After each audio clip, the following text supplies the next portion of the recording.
Phil the MMA Dude, back with the Split Decision Podcast, episode number 35, here with my always brilliant co-host, the Fight Geek. Fight Geek, how you doing today, man?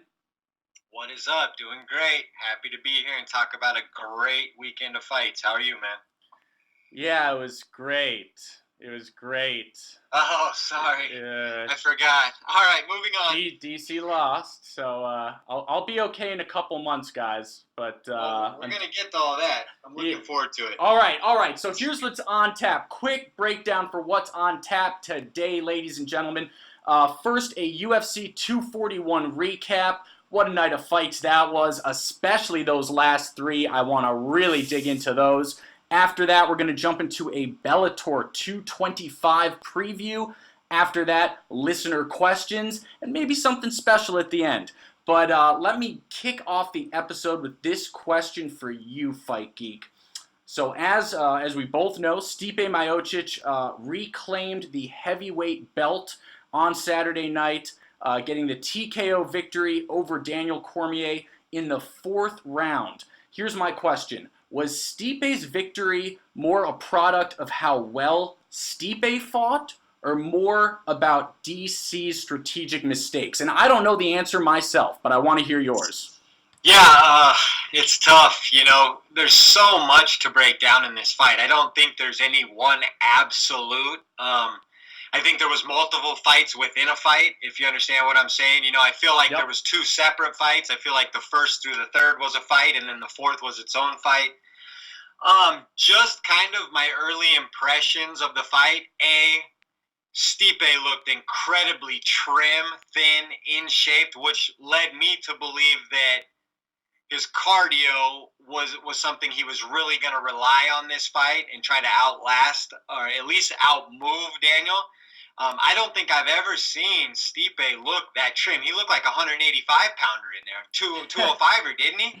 I don't know if he looked like a 205er, but he looked trim, very. He looked very trim, and opposite, Daniel, even though he was lighter than normal, seemed to be a little looser than normal, if you know what I mean. So I was a little taken aback by the physiques right away. I know DC at heavyweight isn't cut, but he really, I don't want to blame that on cardio. I don't know. All I know is Stipe looked ready for a longer fight. DC came in and looked like felt like he would win that in fairly short order. So I don't know if that was overconfidence. In retrospect, I really don't know.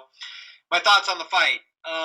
It was a crazy boxing match where I thought it was really kind of unique how DC has this style now where he puts his hands out and he touches Stipe's hands, and then while touching him, he has little short jabs and little short, like, whipping right and left hands off of, like, the parry with his hands. Yep. I think that was giving Stipe all kinds of trouble.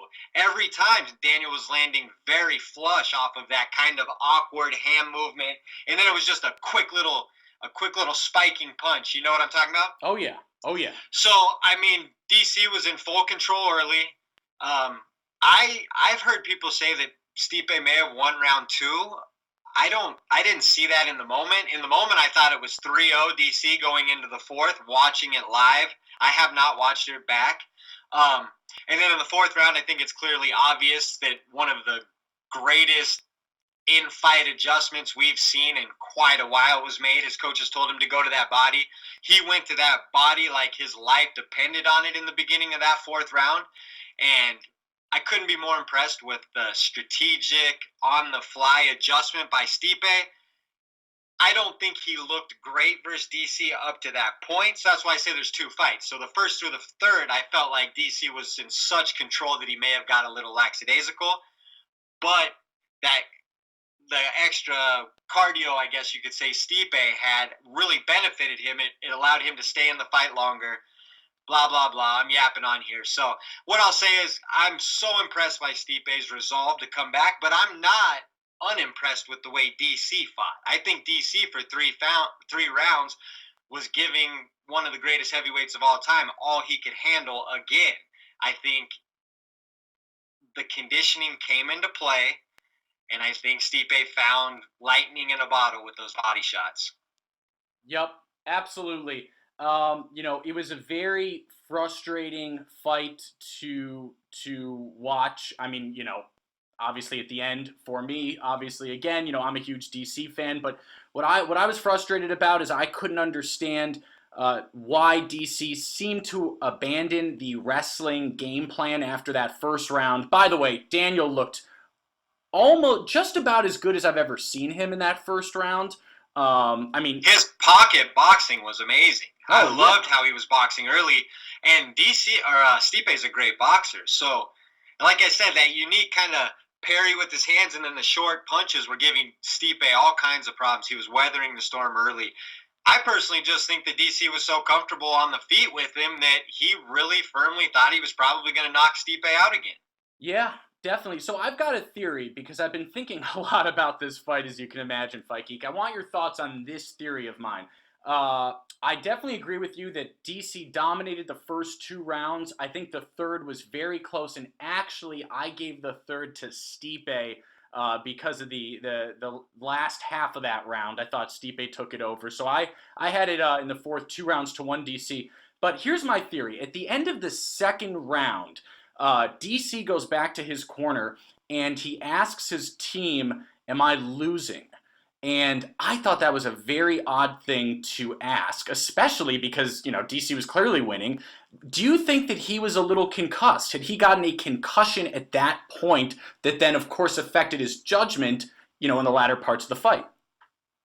I think that's certainly a possibility. I don't know if he was concussed, but I think it's certainly fair to say he had caught enough heavy shots from a heavyweight champion to potentially, not have all of his wits together. So we've seen that many times where fighters come back and ask kind of clueless questions to their corner. But when you're caught up with that level of intensity and that level of competition, let's not win, lose, or draw. That level of competition is as elite of heavyweight competition as we have ever experienced in the UFC. Mm-hmm. That was amazing on both sides, win, lose, or draw. I just want to make sure that, as an MMA fan, cannot be stated enough. That was as good as two heavyweights putting it on each other can get. So, with that being said, yeah, DC took some heavy shots. I don't think DC had bad cardio. I just don't think he was in the kind of shape Stipe was. And last week on the episode, I said Stipe would be as driven, as determined, as hungry as ever, and I think you could see that in the kind of shape he was in. That kind of shape allowed him to take the damage early and still be in the fight late. Mm-hmm. He still had enough gas that when DC got hurt, he exploded and put it on him and finished him. Yep. There's a lot of times, especially with heavyweights, where they'll land a shot, especially in the fourth round, and not have enough fast twitch or wherewithal to get on top of someone and really finish them at that point. So I thought Stipe's ability to dig deep at that portion when he actually did rock DC in that one moment to capitalize and finish him, that was as impressive as anything as well. So the conditioning was huge in my opinion. Yeah, totally agree. Okay, last question for you on this fight. If it were up to you, what would you like to see DC do next? What do you think is best for his career? Should he retire? I'm giving you three options. Should he retire? Should he go for a trilogy fight against Stipe? Or should he go down to 205 to fight Jones a third time? I'm a big believer that DC's only fight left now is the trilogy with Stipe. So I really feel like I just got done saying, I believe that was the highest level of heavyweight, fighting we have seen to this point. I'll watch that again. The first one's a knockout by DC, and then Stipe comes back hungrier than ever and wins in an absolute epic war. And then DC has a chance now to come back, recapture that, and still retire as the quote-unquote greatest heavyweight of all time with the belt around his waist. So at this point, again, last week we were talking about legacies, and I said DC is DC. I don't think anything at this point is going to affect his legacy. He's going to be who he is. So even if he were to lose that fight and walk away and concede the greatest heavyweight of all time title to Stipe, that'd be fine. But I just don't see him doing that, the competitor he is. I'd say in about 60 days we'll start hearing grumblings about him in a third fight. Okay. And so you do think that he should take that third fight? Absolutely. Okay. Especially with the quote unquote title of greatest heavyweight of all time is still in the air. It's not like Stipe knocked him out in their only match. This was 1-1. These are the only two guys in the discussion. Yeah. I'm not particularly intrigued by a Stipe Francis 2 fight right now, personally. Because now Francis can knock Stipe out, of course, but what if Stipe beats Francis, who is still relatively young in the game? He would have 2 losses to the champion and really be pinned in a kind of top contender / gatekeeper position until Stipe either A, lost the belt, or B, retired, which I don't want to see that, right? I don't want Francis to be in some awkward limbo stage right now. So I think you just give him another fight, and then he can fight the winner of whatever happens after the DC Stipe trilogy. Right. I mean, here's my first thoughts on the DC, what he should do next. You know, as a diehard DC fan, I wrote this on Twitter. I felt that, you know, for the first time ever, especially in the third and fourth rounds, you know, DC was ignoring his corner's advice to get his hands up. He was walking Stipe down with his hands at his waist, showing zero respect to Miocic's power. And wasn't that because he knocked him out in the first fight and up to that point had been basically landing everything? So, I mean, yeah. Was he wrong? I mean, I guess in the end, I don't think Daniel's willingness to walk forward was the reason he lost that fight. He lost that fight because it got shifted with body shots. He got, you know, injured on his feet and then swarmed on. I don't feel like DC's game plan necessarily is what lost the fight for him. Just a swing in momentum in a crazy fight versus 2 amazing athletes. It can happen. There doesn't always have to be justification for the action. That's why we love this sport. Anything can happen. Okay, so you do not think that there was any kind of lag in mental concentration from DC? When you've been fighting Stipe Miocic for 12 minutes and you've been taking, you know, 50 headshots, yeah, you can have some lags in concentration and focus, in my opinion. Do I think DC looked bad? Was he vulnerable? Was his game plan not working? I didn't think any of that in the moment watching that fight. I felt like DC was in control all the way up until he wasn't, personally. You didn't think that he should have implemented his wrestling more after the first round? Well, in retrospect, it's very easy to say that. But he landed the most significant strikes of any fighter ever to lose a heavyweight championship bout. So he was in there landing everything he wanted. That builds a confidence in him that he can just keep coming forward and landing everything he wanted, which he did for, 13 of the 17 minutes they were fighting? Yeah, absolutely. Yeah. Okay, so we do respectfully disagree on what DC should do next. I think he should retire. I think that for the first time ever that I've ever seen him, he looked mentally a little bit on autopilot. Later in the fight especially. I've never seen that from DC before. I think it... You didn't see that in the Anderson Silva fight? I know no. It's a reach, but I mean, he coasted that third round. He got injured to the body from Anderson. Yeah, sure. I remember that, but that doesn't mean you're mentally out to lunch. It just means you're getting tested. Well, I don't understand mentally out to lunch. Are you saying he took damage and didn't have all his wits? Are you saying he was voluntarily not listening to his corner? I think it was a combination of both. I think he was voluntarily not listening to his corner out of pride and arrogance a little bit. Well, why would it be pride and arrogance? I'm trying to explain to you. It's more than anything, I guess it is arrogance because he knocked him out and then was landing everything he wanted. There was no reason for him not to be that confident. Yeah, okay. Up until that point. I hear what you're saying. I just, 25 minutes of a stand-up fight against Stipe, I would never think would go well for Daniel Cormier. Never. Yeah, well, I mean, Daniel Cormier is a great boxer. He's a very good boxer. So especially is Stipe Miocic. Well, Stipe ended up showing that, he won with his boxing. So. Yeah. Okay, all right. Moving on. I think we have covered everything Exhausted on that fight. Yeah, so the co-main event, as amazing as the main event was, the co-main event still almost stole the show. Nate Diaz defeating Anthony Pettis via a very easy unanimous decision. I scored at 30-27 myself. I know one judge scored at 29-28. Don't know what they were watching. And I have to admit, let me just get this out of the way.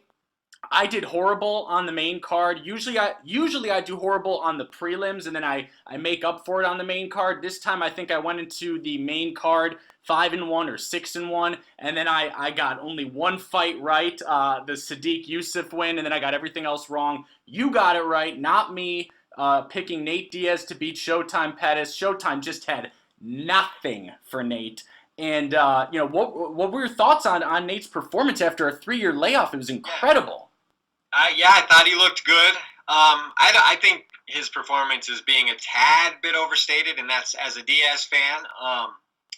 I basically called that fight last week. I said that Pettis was going to slow down and Diaz was going to be able to outwork him and win via decision. Isn't that what I said? Why are you rubbing it in? I just gave you that credit. You got to rub it in. Okay. You got to rub the salt into the wounds. No, I'm not saying it to rub it in. I'm just saying it because I wasn't that shocked. That's how I saw that fight going. I knew that Pettis would not have the cardio for Nate.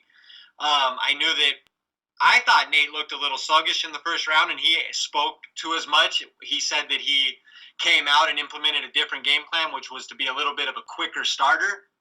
That's probably my most impressive takeaway from this, is that Nate Diaz is so well known as a 5-round fighter and a guy who kind of starts slow and comes on late.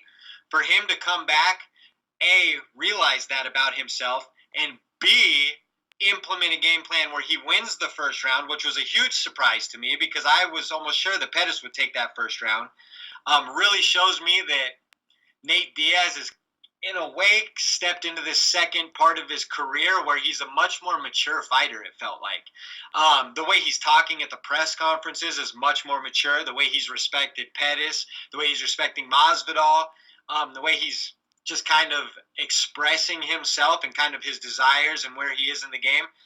I couldn't be more impressed with the maturity of Nate Diaz. But the performance, that was Nate Diaz, man. That's what I tuned in for. Well, it was Nate Diaz, but he had a new wrinkle in his game. He was checking leg kicks. Yeah, I believe he broke Pettis' foot on the first one he checked or something like that, It was right? one of them. I couldn't believe it. He's actually learned how to check leg kicks. Yeah, like I said, maturity. He's tougher than nails. So if he actually starts implementing a game plan and sticking to it, it could be a new Nate Diaz, which is very exciting. Okay, so let me. You mentioned Diaz versus Masvidal. For those that don't know, and I'm sure everyone listening knows, Diaz called out Masvidal in the octagon after the fight. Masvidal has since gone on to say that negotiations are already underway.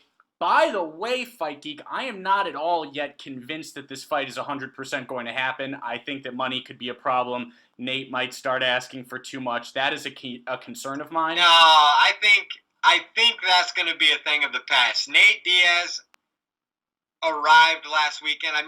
The MMA community has always loved the Diaz brothers, but again, this is the ESPN era. This is, Nate Diaz had 1.5 million streams on all of his interviews. He became more of a cultural star this weekend than he ever was before. Same with Jorge Masvidal a few weeks ago. So I believe this fight's going to get made. I believe it's a gift-wrapped present to Dana White. He was all smiles about it on Saturday night. That was a great night of fights. It was a great night of business. What's hilarious to me about this fight is Jorge Masvidal is the king of the mean mug and the three-piece and a soda. And when Nate Diaz called his name, it looked like red panty night for old Jorge. He was about as happy as I've ever seen that guy. Oh, yeah. Absolutely. Okay. So, it's going to be, I'm pretty sure this is going to be win-win. The fighters want it, the fans want it, and I actually think the promotion is going to want it. So I think this one will be pretty smooth. Nate's worth $2 million. My only concern is make that a main event. That's got to be a drag-out war. Definitely make it a main event. And that brings me to my last question about the fight, okay? So, I happen to believe, now as you know, Endeavor has had a policy since UFC 202. That was the last time that a non-title fight headlined a pay-per-view. Ever since, Endeavor took over and said, we need all pay-per-views to be headlined by title fights. True or false, Fight Geek, if they do not make Masvidal versus Diaz a pay-per-view main event, the UFC is leaving money on the table. I don't necessarily agree there because just like this last weekend, if you were to put Masvidal versus Diaz as the co-main with a really interesting or epic main fight like DC Stipe, you could have another bananas huge card. So, but then it's only 3 rounds. Well, I get it. You're asking about the financial implications for the UFC. If they put that card, which is a true headliner, as the co-main and then put a real solid headlining title fight, that just makes the card that much stronger, even though we won't get our 5-rounder. You get what I'm saying? The more names, the better. But I get what you're saying for sure. But then, if people are gonna buy the card for the main event, and then they're gonna buy the card, and they're gonna buy the card anyway for Diaz versus Masvidal. If they put Valentina versus Shikagian on top of Diaz versus Masvidal 3 rounds, that would be absurd. But if we get John Jones versus Brock Lesnar, and then we get Diaz versus Masvidal, that's a $1.52 million or $2 million pay-per-view event with that kind of lineup. You get what I mean? So it really depends on what kind of card they build. This last weekend, although I would have loved to see Nate in a 5-round fight, I mean, it made this card enormous to have him as the co-main, and then put Yoel versus Costa, the 3rd fight. All 3 of those are headlining fights. So if they were to build a super card like that, or if they did the return of Conor as a headliner, and then they put those 2 underneath or something like that. Yeah. Because it's all about money for those guys at this point. That's the name of the game. So if they're going to be a co-main to something that's going to move the needle, I don't think either of them would mind.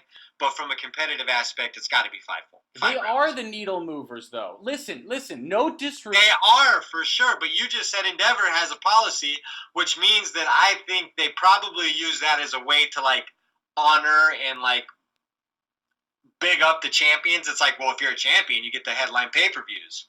You know what I mean? No disrespect at all to Rose Namajunas versus Jessica Andrade. But if that can headline a pay-per-view, I think Nate Diaz versus Jorge Gamebred Masvidal can also headline one. That's my opinion. 100%. 100%. I agree. I'm just saying, if they put a super-duper fight, GSP versus Khabib at the top, I'll take Jorge versus Diaz as the co-main. Yeah, absolutely. Okay, all right. So moving on. 3rd fight down. Boy, was this a fight. Paulo Costa defeats Yoel Romero via unanimous decision, controversial unanimous decision. We'll get to that. 29-28, 29-28, 29-28. First and foremost, how did you score this fight, Fight Geek? I scored it 29-28 Costa, and I gave Yoel the 3rd round. Interesting. I scored it 29-28 Romero, and I gave Romero the 2nd and 3rd rounds. It was close, but again, I like to kind of watch the fight and feel it out as I'm watching it. Obviously, I don't score it. I do score it per round, but I'm more of watching the action when I score it. And I felt like Costa, was controlling the center, pushing forward. Yoel was on his back foot with his back against the cage for the majority of the time. Yeah. And I think Yoel actually outstruck him. Yoel looked good. I liked Yoel's boxing, but I just think the forward pressure and the power shots of Costa through the first 2 rounds really established that he was up. And then I was really impressed with Yoel, who's kind of hit or miss on his cardio. In the 3rd round, he was really strong, in my opinion. So it was a great fight. It was great action. It was power back and forth. It was just awesome fight. Love that fight. But yeah, I didn't see it as controversial as some others. I thought it was pretty clear 29-28 Costa. Even with Yoel, because remember, Yoel landed that takedown at the end of the 2nd. Yeah. And it was very close. It was very close before that, too. It was close, but I think Costa was landing the bigger power shots. And Yoel, he has a tendency to kind of just float backwards and he's real loosey-goosey, and then he wants to explode, and he wants to kind of give you different feints. I don't think that style's conducive to winning decisions. If you look at some of his other fights, I believe he was losing the Weidman fight when he won late. Yes. It's the same kind of way. Yes. I believe he was losing the Tim Kennedy fight, and then he won late. Yes. And then I believe the other fight is the same way. I can't remember it off the top of my head. So, yeah, Yoel's style to me is not designed to win decisions because more or less he's like trying to lure you into a false sense of comfort and then explode. Yeah. So he's kind of banking on the home run is the way he fights, in my opinion. Yeah, absolutely. By the way, quick side note: every time I'm sure you noticed, every time that Yoel was really getting pressured and getting hit hard in the corner towards at least the second and third rounds, he started sticking his tongue out every time. Was I the only one who was genuinely worried that Costa was going to hit him real hard in one of those moments and his tongue was going to flat out just flop onto the octagon floor?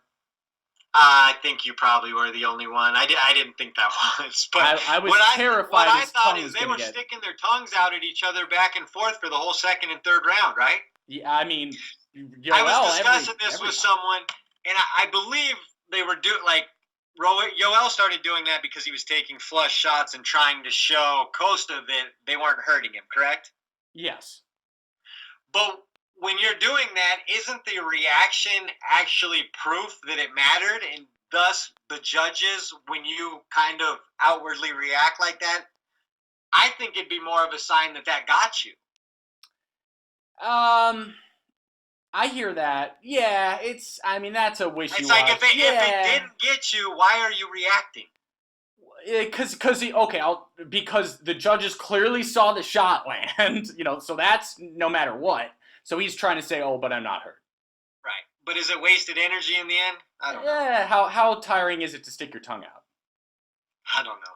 But whenever you're in a fight that's that close, maybe that 0.001% could matter. You never know. Okay, absolutely. So on a serious note, Paulo Costa looked amazing. Amazing. Superstardom if he keeps winning. Superstardom. Can we agree that if the Paulo Costa who came into the Uriah Hall fight had shown up here, he would have gotten killed? This was a different guy.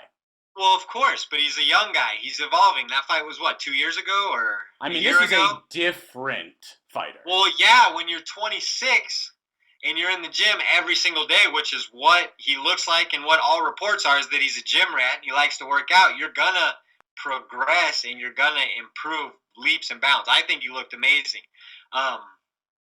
Ever since he demolished Johnny Hendricks, I've been very high on him. And this was as impressive as it gets. I mean, Yoel Romero is still every bit a top 4 185-pounder in the world. So to do that and to kind of keep the gas on Yoel the whole fight for more or less and answer back every time Yoel had any momentum was incredibly impressive. And I think if you're Costa, you have to sit out and wait for a title shot. Oh, you beat me to the question I was going to ask. I was going to say, I know. Everybody wants to know that. Has Costa done enough to get the title shot? So your answer is yes. Absolutely. Okay. All right. Okay. I want to see him versus Whitaker or Adesanya, no doubt. I want that perfect record of his to go in, challenge one of those guys for a belt. Could you imagine Adesanya versus Costa, both undefeated for the undisputed? And the UFC would love that because they are both very marketable. Everyone on the planet would love that. Well, I like Whitaker. So well, we love Whitaker, but you can't say from a marketing standpoint, putting those two characters in for a belt, both undefeated, that's gold. No doubt. No doubt at all.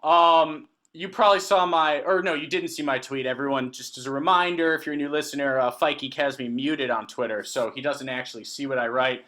I said, great job, Paulo. Great fight. Great performance. Having said that, I want a Costa versus Romero 2 made immediately. 5-round main event. Of course, you would want an immediate rematch. Well, it feels like unfinished business. Okay, so you're saying there's not unfinished business. That everything was settled. Hell no, there's not unfinished business. Everything was settled? The unfinished business is Costa fighting for a title versus whoever wins. That is the rest of the business. Okay. You don't get...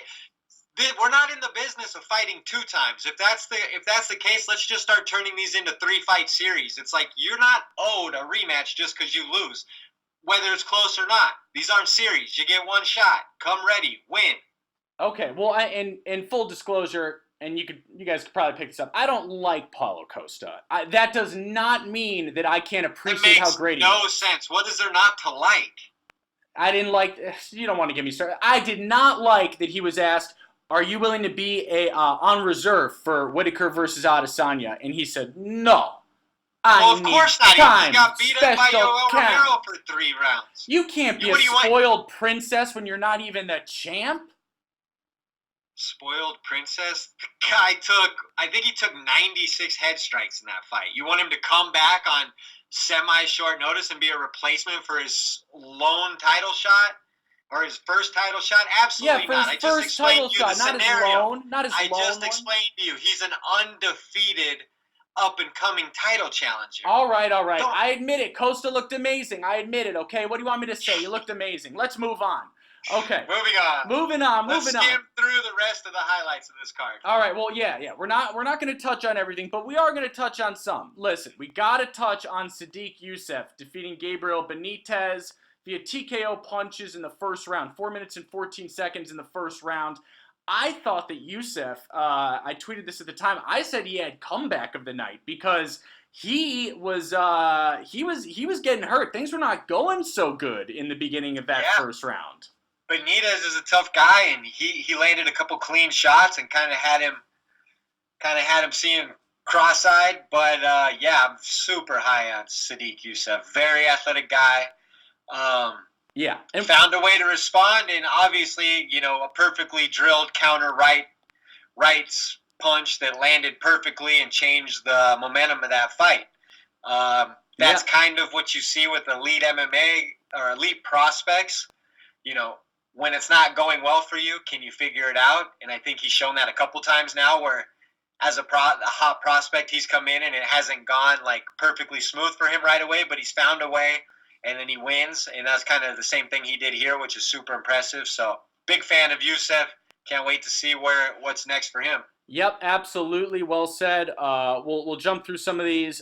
Derek Brunson got a unanimous decision win over Ian Heinisch. I think we were both wrong about that. Brunson is back and should be getting... I was not overly impressed with that performance, honestly, but... Hey, but you can. No, I wasn't over. It was like a war of attrition, and Ian Heinisch ran out of gas after 6 minutes. Yeah, but I do think that Brunson now deserves. I keep almost wanting to call him Bumson because it's so funny. Israel did great with that name. But what does he almost deserve? He almost deserves a big fight. That's what he almost deserves. What, like a Yoel rematch? I'm a Yoel fan, so don't tempt me. Maybe I'll say yes. But no. Well, I think that's a great fight to make, honestly, if you're saying he deserves something, because there's not much up there he deserves, or maybe he can debut Till in 185. Okay, hey, now that's an idea. That's a good fight. Brunson versus Till at 185. Yeah, and really quickly, guys, you might be thinking that Till versus Gastelum is happening. Learned very recently that was Till's wishful thinking. That fight is nowhere near close to being made. So it does not sound like Till versus Gastelum is happening at UFC 244, despite what Darren Till said on social media. Moving on, prelim card, lightweight, the biggest upset of the night. Worthy defeats the previously undefeated Devontae Smith. 4 minutes and 15 seconds into the first round. Phantom punch. What did you think of this performance? Underwhelming to say the least. I don't know. I really don't have much thoughts on it. Wait, underwhelming? Wait. Well, I'm underwhelming? The Devontae Smith side. Obviously a huge favorite, a guy who was billed as a top prospect. So to see him go out with somewhat of a phantom punch was kind of my takeaway from the fight. Worthy, I don't know. I wasn't overly impressed, but yeah. Yeah, we need to see more from Worthy. What I will remember is that Devontae was getting hit a few times just before he got badly hurt and knocked out. And the flurry and exchange right before the one that knocked out Smith got hit a bunch and he started cackling, laughing, very confidently, as if, ha ha ha, is that your best shot, you idiot? and then boom, he's out. So that was my takeaway. I think it was a pretty bad performance from Smith, honestly. Yep. Okay, moving on. This is probably going to be the last fight that we really focus on this card. Bantamweight, Corey Sandhagen defeats Rafael Assunção via unanimous decision. I was impressed with Evil Tim Elliott. I mean, Corey Sandhagen. But he looks like Evil Tim Elliott. What did you make of it? I call him, yeah, what did I make of it? It was amazing. Yeah. Rafael Assunção is a staple of the top 5 in that division. Very tough customer. Corey Sandhagen is having, in my opinion, somewhat of a meteoric rise at this point. He's kind of that new breed of MMA fighter who is incredibly fluid, mixing martial arts, the way he's fluid on his feet, into his wrestling, into his jiu-jitsu. I mean, no matter where it goes, he seems like he's 100% comfortable. Huge fan of Corey Sandhagen. Couldn't have been more impressed with him, especially on the feet. I expected Assunção really to kind of be more technical than Sandhagen, and I don't think that's what we saw. I think Sandhagen used his length and kind of a slippery back and forth movement to kind of get the shots he wanted, which was impressive. Mm-hmm. So with all that being said, I picked Sandhagen, big Sandhagen fan, and I have called for Sandhagen versus Peter Yan as the fight to make for bantamweight. Ooh, interesting. Yeah, I was just going to say, the new rankings are out. Sandhagen jumped 6 spots. He is now the number 3rd contender at bantamweight, one ahead of Peter Yan. I do not dislike that idea. Okay, so moving on. Last thing I wanted to say was the first fight of the night. Sabina Mazo defeats Shanna Dobson. Is it Shayna or Shanna? Ooh, awkward. Do you know? Nope. Okay.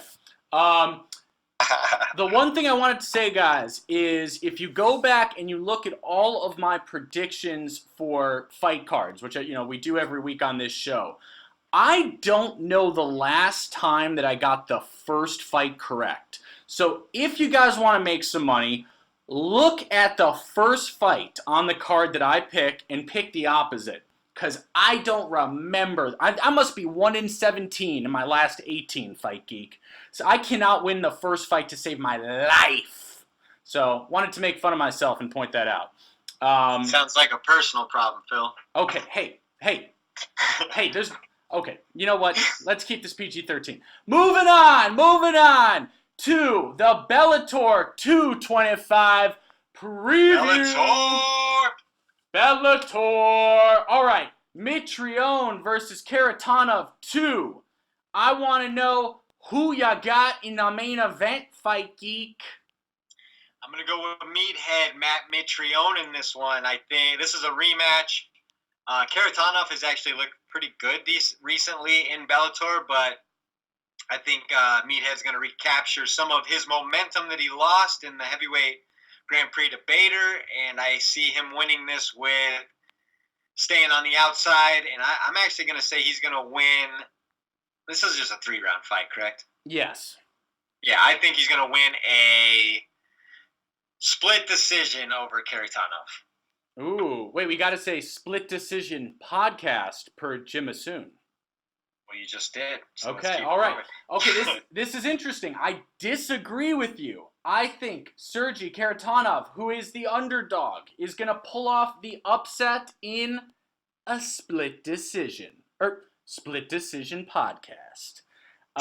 So that's what I think is going to happen in that one. All right, moving on, and we won't go through all these, of course. Vitaly Minikov versus, is it Javi Ayala? Javi Ayala, yeah, just beat Frank Mir. Yep. Who you got in that one? I got to go with Vitaly Minikov in this one. Expecting him to bounce back as well, coming off a couple underwhelming performances, but I'm really high on him. Expect him to come back and outclass Javi Ayala in this one. I'm going to say Vitaly Minikov by 2nd round stoppage. All right. We do agree on the winner. I've got Minikov via 3rd round stoppage. Quickly, Alejandra Lara is fighting Taylor Turner. Taylor Turner is 2-4 or something embarrassing like that. So Lara better win. I don't really need to say much more. Do you? This is kind of the Bellator showcase card. They're trying to prop up a couple of their prospects pretty hard in this one. Yep. Okay. David Rickles versus Yaroslav Amosov. Amosov is 21-0. I think that he's gonna get that W. What about you? Absolutely. 21-0, and Rickles has been a little underwhelming in his last performances. I think that Amosov will be too much for him for sure. All right, moving on to the last fight on the main card. Tyrell Fortune is going to test his fortune against Rudy Shafroth. They are both 6-0. It's the battle of the 6-0ers. Who you got? See what you did there, Phil. Thank you. I got to go with Tyrell Fortune, top prospect in Bellator, one of the wrestling imports, a guy they're really putting a lot of stock into and having a slow build. He's looked really good up to this point, so I expect more of the same out of Tyrell Fortune. Me as well. Okay, and then really quickly, 2 fights that are on the prelims that definitely need to be mentioned. Austin Vanderford, a.k.a. Mr. Van Zant, who is 7-0. I don't think I had realized he was 7-0. I thought he had 1 loss. 7-0 Austin Vanderford versus Joseph Creer, 6-0-1. So Creer, is not that easy of an out. Who you got? I got to roll with Austin Vanderford here. This is his Bellator debut. Again, I feel like this is a fight card that's trying to introduce some new names to the Bellator crowd. I think Austin is one of those. And I believe this is an opponent that's there to make him look good and get a win. So that's what I'm expecting. Absolutely. And then I would be remiss if I didn't mention another very interesting lightweight prelim fight. The notorious Nick Newell versus Corey Browning. Nick Newell with a 15-2 record versus 5-2 Corey Browning. Who you got?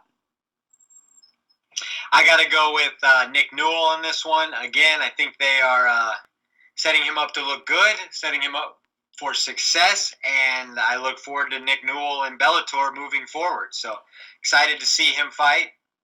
Okay, now that's interesting you say that you think they're looking to build up Newell because they only gave him a 1-fight contract. Well, right, but that's like a worst-case scenario contract. So if he were to lose to the guy who's 5-2 in kind of lackluster fashion, a la the Dana White Contender Series, they can cut bait if they want to. But if he wins, which I expect him to, I'm sure he will sign a multi-fight deal. That's kind of what I'm thinking. Okay, all right, very fair, and I have to agree with that. Does that cover everything on Bellator 225? Other than that, Ricky Bandejas is fighting, as well as Mike Kimbell, so there's some good prospects on the prelims. I think there's a handful of good fights, so expecting both of them to win. Bellator fight cards are getting a little deeper, so other than that, we can move on.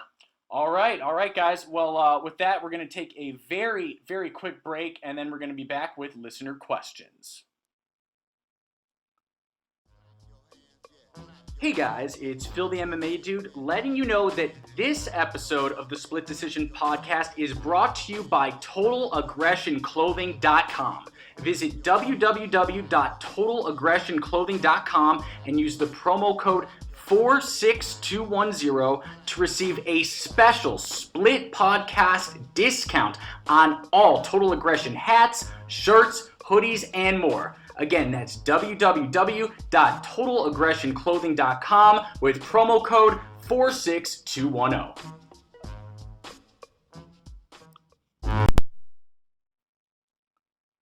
All right, guys, it is Phil the MMA Dude back with the Split Decision Podcast, episode number 35, here with my brilliant co-host, the Fight Geek, and it is now time for my favorite section, the Listener Questions! You like that? That was perfect. Yeah, it's perfect. Thank you. All right, our first question is coming from Ali Ra. This was a hidden question. You didn't see this, Fight Geek. He DM'd it to me. Me and Ali are then it's not valid. It's valid. This is at Ali Ra. He said, what has been your favorite moment in MMA in 2019 so far? Fight Geek, take it away. Favorite moment in 2019 so far? It's a hard question that you weren't expecting, so I wanted to make sure that I asked you first. I have a horrible memory. I'd say Adesanya versus Gastelum, round 4. I mean, or round 5, no? Oh no, round 5. Excuse me. Yes, round 5. I don't know why I said 4. Yeah, that 5th round, Kelvin getting dropped twice. I mean, it was just all kinds of theater. That was awesome. Yep. Okay. So if I'm put against a corner on this one, I would have to say, and it's a little cliche of an answer, but that the Jorge Masvidal knockout of Ben Askren. I mean, the fastest knockout in UFC history, right? That's got to be on the short list as well. That was amazing. And by the way, I have to mention another moment, and this one is a little bit more under the radar. I have to mention, and I could be biased because I was here live, I have to mention Douglas Lima. Yeah, his knockout of MVP was a thing of absolute perfection. One of the most beautiful knockouts I've ever seen. Yeah, that's a good one too. Yep. Okay, so do you have questions or? Sure. I've got Pat Tobin. He's a show regular. Asked Pat, what up? Sorry. If you could remove one person from the world of MMA, never to be heard from again, who would it be? Could be a fighter, commentator, promoter, media, podcaster, or Twitter pest. Who would you get rid of? Yeah, so I know what everyone's thinking. I'm not going to choose that person. You know what? This is a controversial decision here, but I'm going to go with Jermaine Durandamy. Wow, you're a horrible person. Oh, listen, I know that everyone likes. She's a police officer in the Netherlands, man. What? She's a nice person. I know. Listen, Jermaine does a great job of the phony nice girl act. You're gonna get rid of someone like Jermaine over Colby? Like, what'd she do to you? I'll tell you. Okay, Jermaine. I'll tell you what she did. She unfairly beat Holly with 2 different rounds of blatant power shots after the bell. Then she refused to defend her title against Cyborg. Now she's being rewarded with a title shot? So you pick her over Reyes. You pick her over Jones. These guys you have a full-time beef with.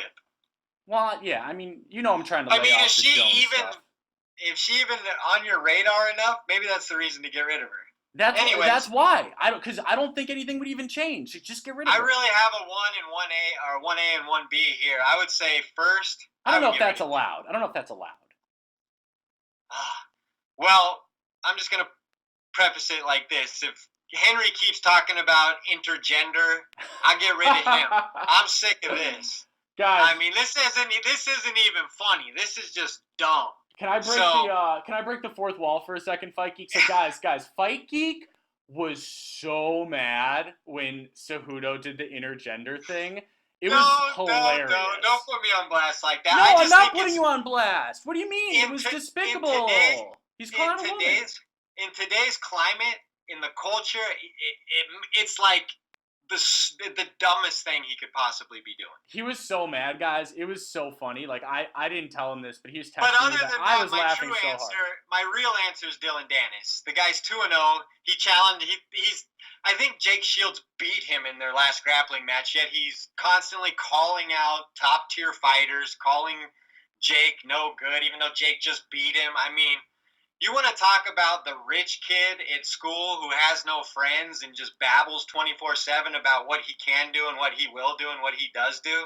That's who Dylan Dennis is to me. I mean, he may end up being decent, but he is so annoying with the way he talks to the real fighters of the world. Yeah, see, Fight Geek, here's the thing about Dennis and why he doesn't drive me as crazy as he drives a lot of people. You understand he doesn't believe what he says, right? He's trying to annoy you. I know. Do you get that? He get all the people engaged in his bullshit gives me a headache. That's why I don't like it. He's trolling. He doesn't believe a word he says. No? Yeah, that's true. But I don't know. I really don't know. Okay, and really, really quickly on this Cejudo thing, because listen, intergender champion, I mean, that is He walked out of a woman's bathroom the other day. Well, I didn't know. You didn't see that? No. He walked out of a women's bathroom? With a crazy-looking, wild-eyed face saying, "I want your gold." Okay. That might be affecting my answer here. I was going to say, if you see the original video where he calls out Valentina, I can't lie, Fight Geek, I thought it was pretty funny. He's clearly not serious. He says, "I'm feeling kinda jelly." You think he's serious? He was in a woman's bathroom. He used the word jelly. Let's keep going. That's outside the parameters of the question. I'd say those are my answers. Okay, very fair. All right, moving on. So this is a question now from our good friend Kenneth, very, very loyal show regular. That's at Mr_Tittlewinks. He said, Sadiq Youssef looks legit. What do you think his ceiling will be? Is he a future title contender? Go. Yeah, I think he's young enough. I wouldn't put him against the top 7 yet, but I think you have a slow build, and he certainly has the athletic capability, the camp, and the promise to rise up the charts, especially because he's young and he's going to have a while to do so. So I think he certainly has the potential to be a top 5 contender for sure. Yep, absolutely agree. Do I think he is a future title contender? I think it depends on how much he improves, Kenneth, but he certainly has that promise about him. So next question is from Fighting With Myself podcast. Juice from Fighting With Myself podcast, love that guy. He says, if they decide to give Paulo Costa the next title shot, how do you think he fares against Whitaker or Adesanya? Well, considering the problems that Kelvin gave him with his boxing, I could see Costa giving a lot of problems to Israel with his forward pressure. I mean, the fights are razor thin. All of those matchups, Costa Whitaker, Costa Adesanya, I mean, those are razor sharp matchups. I think, any combination could win or lose in those fights. You know what I mean? I think it'll just be who's the best guy on that night and who implements their game plan the best. I mean, you look at how much Robert Whitaker struggled with Yoel in certain instances, and I would say that Yoel never really threatened Costa that way. So, again, MMA math is really hard to do at the top like that, but I think Costa fares very well against both. I have to see Robert Whitaker fight. He's been out a long time. He's been dealing with, stomach issues that are pretty rare for fighters. So, I mean, we're going to have to see what Robert Whitaker we get. I have a hard time assuming he's going to be the elite, sharp, guy he was before. I think there's going to be some ring rust but I could be wrong. So we'll see that. As far as Israel versus Costa, I think that's a pick'em fight, and I certainly think that Costa could find his way forward and get his hands on Israel. Yeah, absolutely. I tend to agree with you. I think that Costa has a very good shot against either fighter, honestly. And again, the Costa who showed up to fight Yoel Romero was not the same Paulo Costa who showed up to fight Uriah Hall. The Paulo Costa that showed up to fight Yoel can win a title. Yes, period. I have to agree. I think there's no debating that. Okay, so do you have a question or should I go? Yeah, the MMA philosopher asks. I love that guy. I was just going to ask his question. What up? Oh, okay, fine. Sorry, man, guy. I'm asking someone else's question. A reusable shoe. What victory was more impressive to you, Costa or Stipe?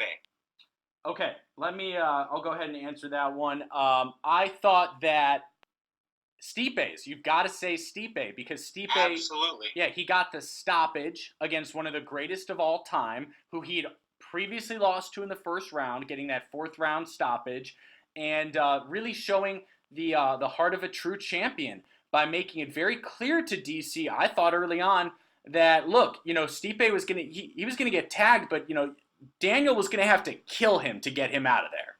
Absolutely, and I mean, he had been knocked out the fight before.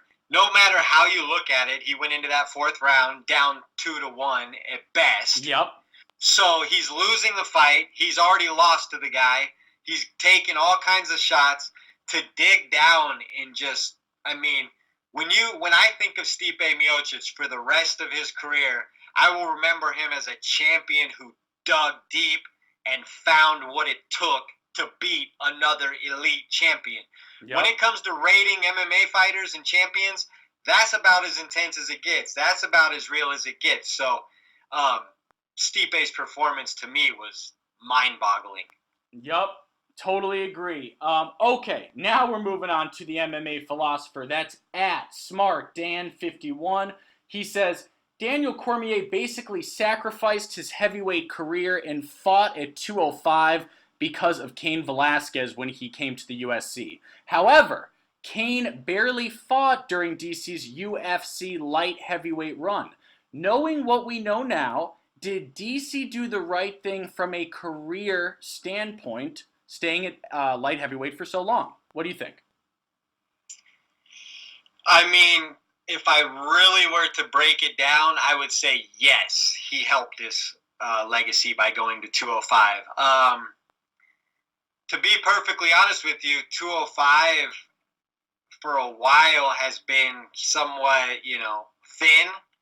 I think if he would have stayed at heavyweight his whole career, he may, just because of the nature of being a heavyweight, have 2 or 3 losses, legit knockout losses, because with heavyweights, the margin for error is so small. Whereas, he was coming down, he was bigger than Gustafsson and Rumble Johnson, and he was able to implement his wrestling somewhat. He took a couple shots from those guys, but he beat those guys pretty easily. So I don't know. It's kind of a super tough question to answer, but I do think going down, having the success at 205, capturing that second belt, that was part of his legacy. That's part of who DC was, so I think that actually helped him in the end. Yeah, gotta agree with you. I think you just hit the nail on the head. If he had gone to heavyweight earlier, even in the best case scenario, he likely would not have 2 different division belts. Right. And let's remember, in the calendar year 2018, DC was simultaneously the light heavyweight and heavyweight champ and defended both belts inside a calendar year. That's insane. That is insane, and that's something that is going to take an amazing champ to even match. Oh, yeah. You have to have the want to, first of all, and then the ability to, second of all. So. Yup. Okay. Next question. This is from JC. This is at On The Rise JC. On The Rise, Rise spelled with a Z. He says, you get an hour sit-down interview with any fighter, current or former. Who is it and why? Go ahead, Fight Geek. I spent a lot of time on this question on the drive home from work today. I really wanted to give you a great answer. And I came up with Boss Rutten. Okay. Guy sprawls across multiple generations of MMA. He can cover pancration. He can cover pride. He can cover MMA. He's a great speaker and communicator. There were some other fighters that I really wanted to talk to, but, guys like Nick Diaz and Nate Diaz may not be the best conversation for an hour, so I wanted to bring you someone who could talk. So it was Boss Rutten and Mike Bisping were the 2 that came to mind for me. Okay. The one that I have to go with, believe it or not, it's a little outside the box. Well, at least outside the box for me, because he's not one of my favorites, but he's a legend, is Frankie Edgar. I think that Frankie Edgar has had so many different stories, different parts of his career, and I'd love to hear about it. And, for example, I found it fascinating that he immediately after losing to Max said, okay, well, I'm going down to bantamweight. He clearly thought about that beforehand. So, that alone brings so many questions when he was the 155 champ. Can you imagine if he becomes the bantamweight champ and the lightweight champ but was unable to be the featherweight champ? Wouldn't that be fascinating in so many? That would bring up a whole bunch of questions. It would be fascinating, but let's see him beat 2 contenders before we see that. Please. No, that's not interesting. I want to jump to conclusions. Yeah, it's like let's just put Faber and Edgar in there for the #1 contender match. Neither of those guys have ever fought for a belt before. Hey, don't be sarcastic because they might do it. So. Well, that's why I'm being sarcastic, is because it's like, goodness gracious, you're just going to bypass the whole deserving division for two guys like that, which, don't get me wrong, it's a great fight. They're great fighters, but I'd like to see them come in and win at least 2 fights apiece before we even discuss that, personally. Yeah, absolutely. Okay, so I've got a question from Jim Asoon. Just a really quick aside on Jim. Guys, if you're not following Jim Asoon or you're even on MMA Twitter, this guy's a legend, okay? He's just a legend. He's just a really, really cool dude. He's partying, with teenagers. The dude's 50. He's always smoking weed, just being a cool guy. Follow him if you don't, guys, okay? This is at Jim_Asoon. He says, do you think Conor gets back in the picture to fight Diaz for his comeback fight, or is Diaz going to fight Masvidal next? And before you answer that, Fight Geek, it's worth noting, did you see Conor's, I believe, Instagram post? Yeah. He is such... I feel like he takes his cues from Nate so much. Nate's being respectful this weekend, so now Conor wants to be respectful this weekend. It's like, I don't understand. Like, I don't get his post whatsoever. He's always trying to make it about him and yada yada. I think the fight is Masvidal right now. Conor just punched an old man in the face. Probably got a couple court dates and some probation to take care of. I don't think he's going to be fighting soon. At some point, there's going to have to be some repercussion for this guy. I mean, the last 8 headlines he's made have been negative. So, I mean, last again, 8 or last 800? Yeah, I mean, when was the last time Conor McGregor was in the news for something that was actually admirable? 4 years ago? At least.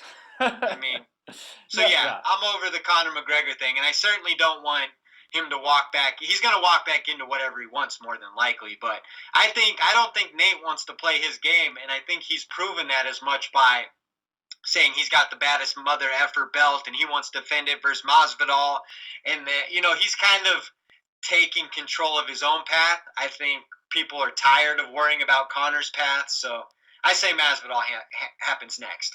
Yeah, I tend to agree with you, and actually, Ariel Helwani touched on this a little bit on his show the other day, but I tend to agree with him. He was saying that for the first time ever, it really feels like fans and fighters are really just kind of over Conor, and I tend to agree. I thought that Conor's post actually saying, oh, he basically said in so many words, I'm down for the 3rd fight, Nate, but if you don't want to do it, it's all respect.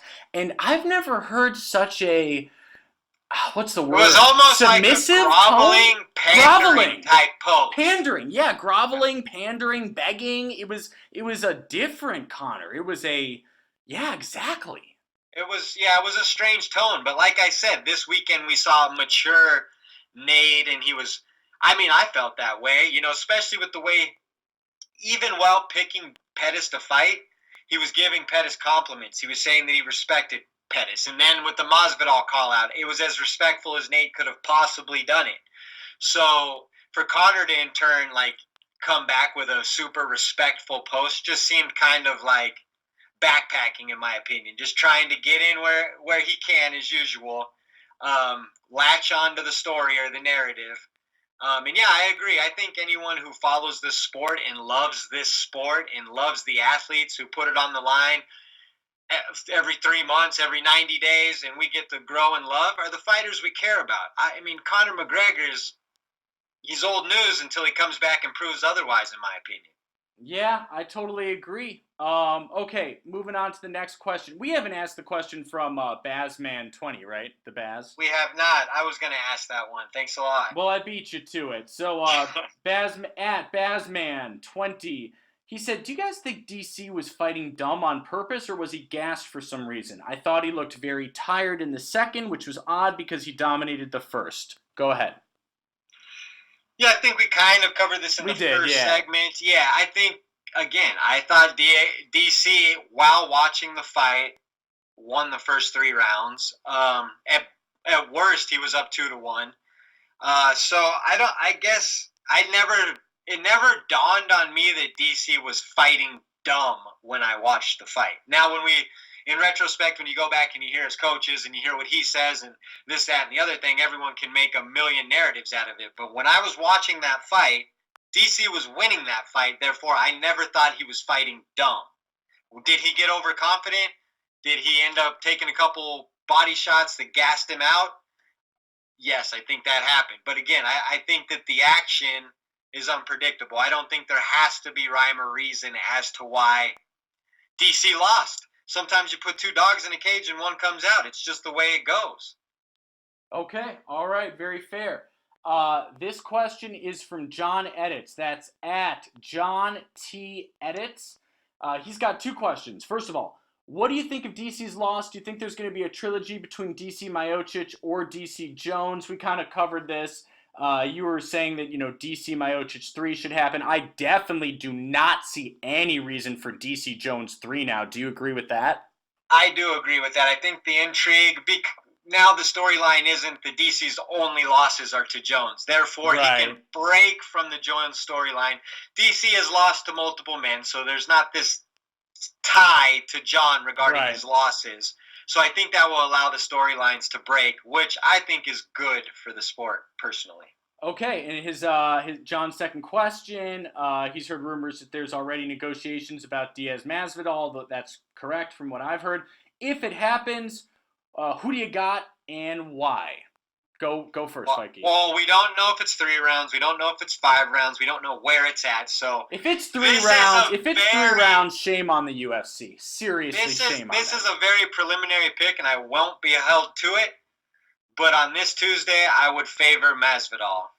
All right, guys, you heard it here first. Fight Geek says Masvidal, no matter what, he will be held to it. Whether it's 5 rounds, 3, or whether it's happening in 2027 or tomorrow. Fight Geek says put all your money on Masvidal, and he will be held to that no matter what. Okay, all right. That is not what I'm saying, but what do you think? I mean, can I give an even more BS answer? I have no idea who wins that fight. Right? I have no you know what I think? I have no idea who wins that fight. I think the fans win that fight because I need to see it. Absolutely. We would win a million times over with that fight. So yeah. But it better be 5 rounds or shame on the UFC. I will say that. For sure. If it is 5 rounds, I think that will help Nate. But I think a 3-round fight would be tough for Nate versus Gamebred. Yep. Agreed. Then this question is from Drew Jitsu. That's at Hip Hop since '76. What were the pay-per-view buys for 241? Drew, we do not know. The UFC has stopped reporting estimated. I think he's asking you to estimate right. In your opinion. Okay. Well, right. First of all, that is still hard to do because the UFC stopped reporting pay-per-views beginning with, I believe, 236. They haven't reported numbers since, but I know that they're a lot lower because of the whole ESPN Plus deal. My overall final guess is 200,000 buys, which would be no. That would be very high in this. See, right. You're not accounting for the ESPN Plus era. No, I understand, but that would be very low. They were trending supposedly way higher than the pay-per-view. This was a huge pay-per-view. I would say it's probably, in my opinion, closer to the 500,000 to 600,000 pay-per-view buys. See, you're in the mode of last year. You're viewing it as because what do you mean last year? This would have been a million pay-per-view buys. DC, Stipe, Diaz. I mean, Yoel. This is a big card, was it not? It was, but your ESPN Plus has really damaged the number. Right. This was the first pay-per-view I have purchased in the ESPN era. I'm sure I'm not the only one. This is the first ESPN card that I have deemed worthy of purchasing. So I'm sure I'm not the only one. I'm sure there's an influx of buys for this card specifically. It was the first one I bought. Okay, so they're up 2 buys. They're doing good.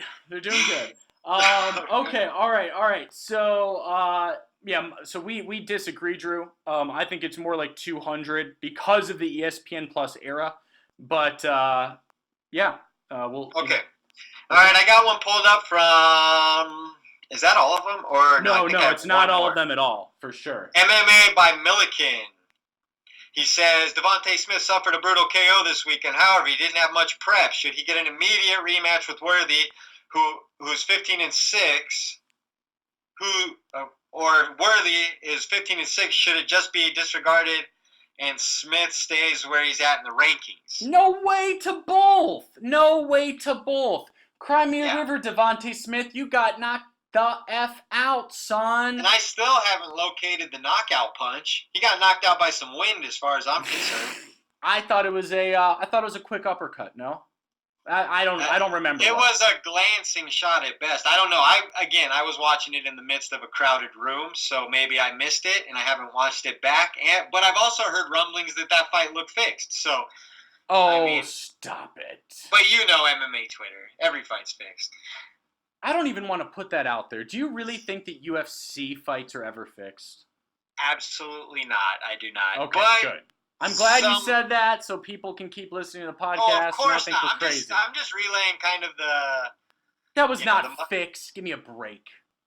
Well, I had heard that those two trained together, and then it was hard to locate the shot that put that guy down. So, I mean, it is what it is. Okay, fair enough.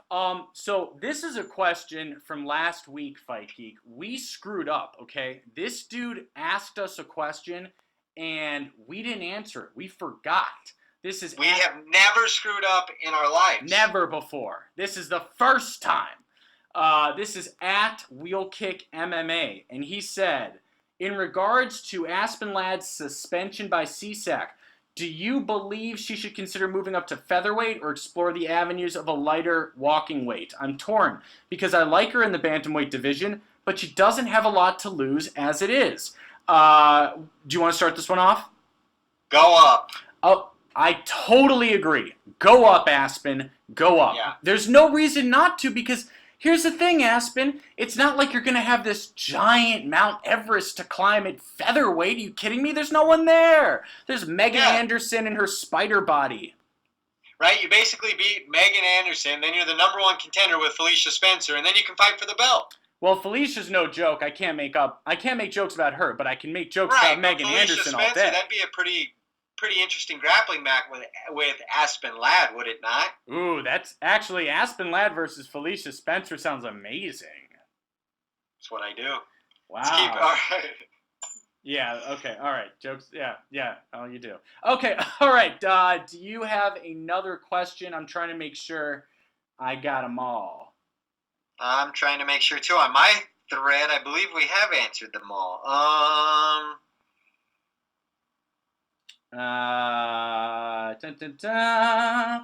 Yeah. Yeah, you know what? I think we've answered them all. I said that we were going to be trying out something special at the end, folks. So we're going to experiment very quickly with a notable news and rumors section. So before UFC 241 started, Darren Till posted MSG with a bunch of exclamation points. Then he added Kelvin Gastelum and said, let's do this. So that was highly rumored to be happening at 244. It now seems that was wishful thinking on Darren Till's part, that fight is nowhere near close to being made. But here's my question for you, Fight Geek. True or false? Darren Till making his middleweight debut against Kelvin Gastelum would be a horrible mistake. I personally think it would be a horrible mistake. Not a good matchup stylistically. What do you think? 100% true. First of all, Kelvin Gastelum is the number 2 or 3 guy at 185 right now?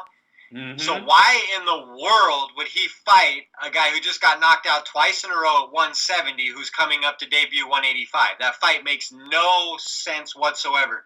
Till shouldn't even be ranked at 185 when he debuts. Why would he get to fight the number 2 guy in the division? Totally agree. Last piece of news and headliners. Guys, if you missed it, Kyoji Horiguchi lost a non-title bout to Kai Asakura at Ryzen 18. Horiguchi currently holds both the Bellator and Ryzen bantamweight titles. So that fight was not for a belt. Next up for Horiguchi is a rematch with Asakura with the title on the line. but I wanted your thoughts, Fikey. True or false?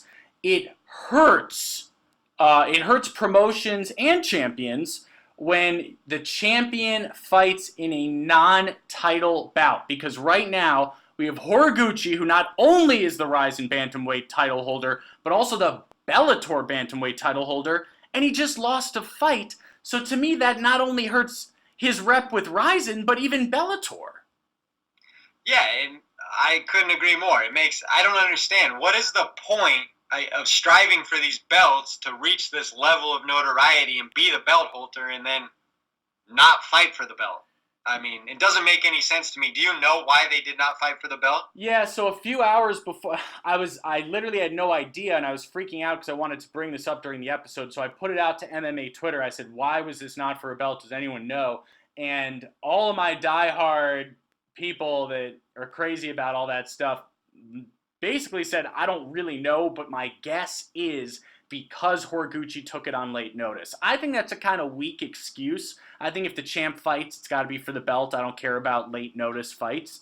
Especially considering he has a belt in Bellator, too, so it's not like he was going to lose both belts. Right, exactly. I mean, Rizin probably didn't want to lose their champ. But still, I mean, you just damaged him anyway. He just lost, so... Yeah, and he was probably their most valuable asset, being the champ and kind of pound for pound wise their best fighter on the roster, correct? Yes, definitely. So then you take your best shiny toy and then you just scratch it all up for no reason. Totally agree. But in any case, look, I will admit this, Fight Geek, it gets me extra excited. Guess who's not going to miss that rematch? Me. Yeah, I'm right. not missing Horiguchi Asakura too. That's even if sure. you gotta watch it at 2 a.m? Even if I gotta watch it at 2 a.m. So, okay, guys, I think that wraps it up for this week. Real quickly before I hand it off to Fight Geek to say goodbye, guys, if you like the podcast, if you could hop on to iTunes, the podcast app, give us a quick 5-star review. Boy, would we appreciate it. It does a lot for us to keep bringing you this week by week. With that being said, Fight Geek, take us away. All right, guys. As usual, you can find us on iTunes, Spotify, YouTube, Google Play, Stitcher, and more. I'm at the Fight Geek MMA. He's at Phil the MMA Dude. We're at Split_podcast. That's 4 words. The Split Decision Podcast. Thanks for tuning in this week, and we will talk to you same time next week. Peace. Peace.